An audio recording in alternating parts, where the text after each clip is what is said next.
Canada, eh?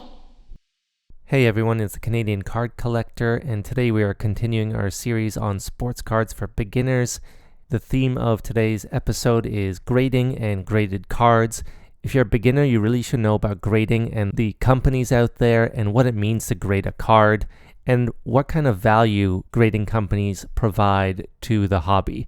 This is an essential part of the hobby, and for anyone interested in investing or even authenticating, this is a really important topic for you. In this episode, we will be covering what it means to grade, the history of grading companies and how it became an important part of today's market, what it actually costs to grade in 2026 across all the companies, how grading can multiply a card's value, and the risks it poses if you are trying to play that game, and also the importance of authentication and what it means to actually grade a card. And then lastly, population reports and gem rates. What do those numbers actually mean and where you can find them? So before grading, there's really no standard. A collector could have two different cards of the same player in the same set, but there was no real way of determining what exactly the value of the card was.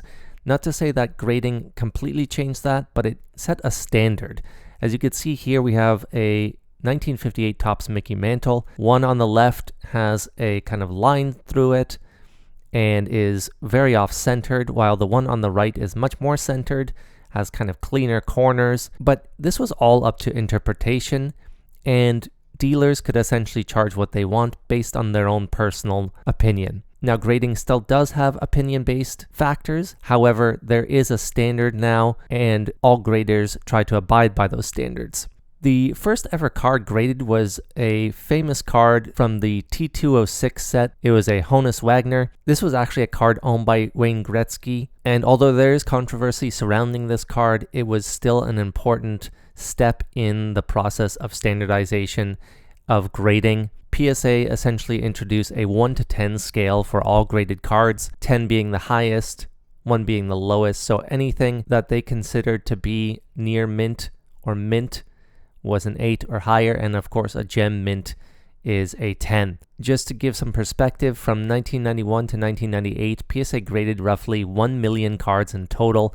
So over a span of 8 years, they only graded 1 million cards. But this was the first real step towards not only standardization, but the process of authentication and giving collectors a peace of mind that the cards that they have are in fact genuine.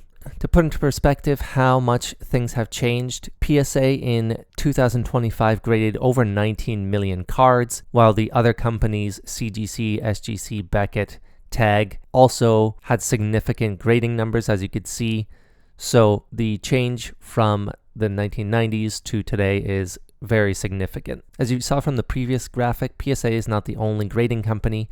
SGC, Beckett, and CGC have all come into play over the past few decades. This provided an important competition to PSA, and different collectors have actually preferred different grading companies. They've all had their benefits. Beckett actually was considered the standard for many years, while PSA was a second.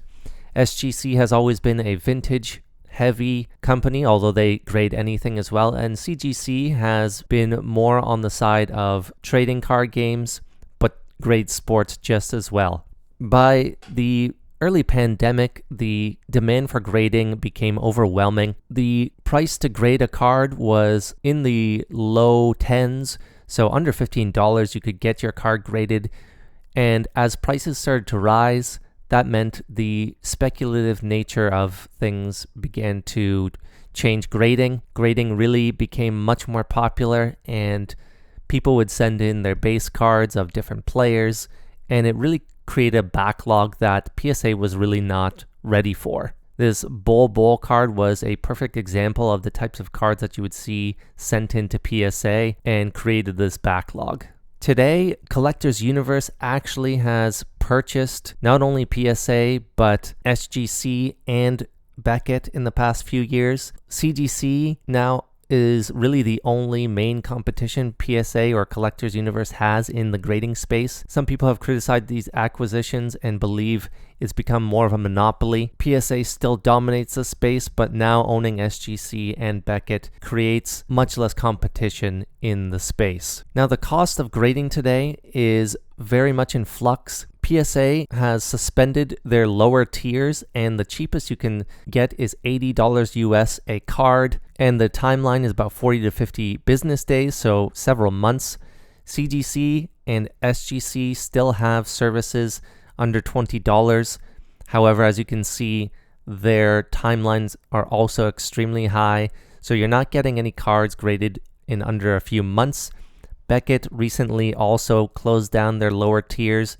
They were under $15 a card, but now also are at $80. This means that your cheaper cards are really not worth grading because the upside does not match the amount that you have to pay for the card. Digging into more of these numbers, we can see why the PSA backlog is so significant. They are grading 500,000 cards almost per week, yet they cannot get through all their cards that are being submitted. Right now, it is estimated that their backlog is over 12 million cards. So at this rate, it'll still be months before they could get through the backlog. They hope to open it once it reaches under 5 million cards, but the demand is so significant that even at the $80 tier, they are still at an extreme backlog. The consequences of the PSA backlog also extends to the other companies as they are seeing an influx of cards arrive at their door as well. Now, you might be asking, why is there such a demand for things? Well, it is because there's an opportunity to increase the values of your cards. Taking just one example, this Tiger Woods card can be purchased around $20 raw, meaning ungraded, and in a PSA 10, it fetches over $350. So even at the $80 service, let's say you pay $100, the upside is $250, and going back to their standard service, once they go back, if it's $35, then you can see an even bigger upside. A PSA 9 even fetches about $80 right now, so let's say at the old standard service, even if you got PSA 9, you are still profiting off of that card to get it graded. This is just one example, and there are many, many like it in not only sports cards, but trading card games, and the multipliers for PSA 10s are extreme and leads to a lot of speculation and opportunities. However, there is also a downside. As you can see here, the upside of this one card is $250 even at the regular tier that is available now. However, if it grades a 7 or an 8, you're looking at a $20 or $30 value, and you would be looking at a $70 or $80 loss. These fees are non-refundable and are never guaranteed, and are often not as easy as many make it seem. You are still at the whims of the particular grader. Although there are standards, you might never be 100% sure based on the card that you have, whether it'll be a perfect 10 or something lower than that. Population reports are a standard for many collectors. They present not only how many cards have been graded by certain companies, it also shows the gem rates.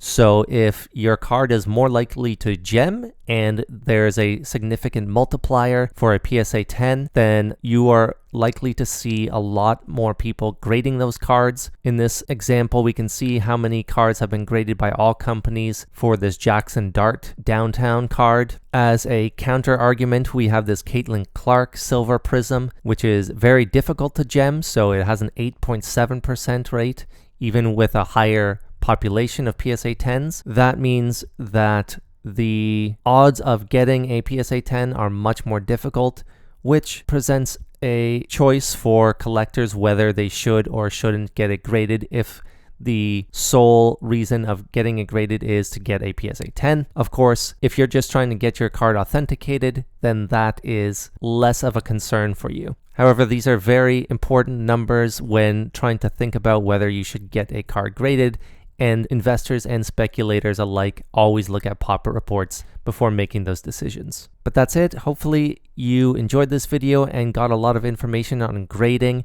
Let me know down in the comments if there's part of this topic that I missed, or that's something that you don't understand, I would be glad to expand on it or help you understand more about grading and the state of the hobby. Thanks for watching, and I'll see you again next time.